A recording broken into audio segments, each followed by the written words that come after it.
With Doubtnut, get instant video solutions to all your maths, physics, chemistry, and biology doubts. Just click the image of the question, crop the question, and get instant video solution. Download Doubtnut app today. Hello, we are given with a question and the question says the mean time period of seconds pendulum is 2 seconds.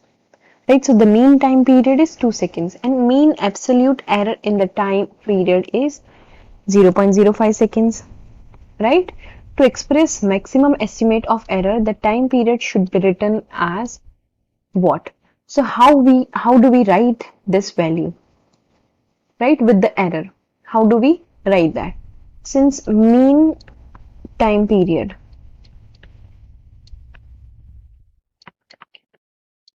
right is given as 2.00 seconds, right, and the mean absolute error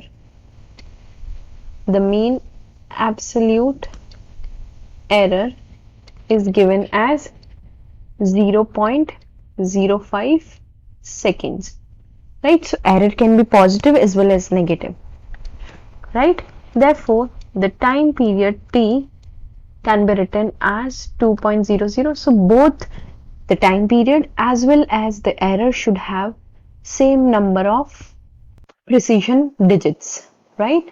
So that means it would be 0.05. So it not only would be positive but it also would be negative. So this can be written like this, right?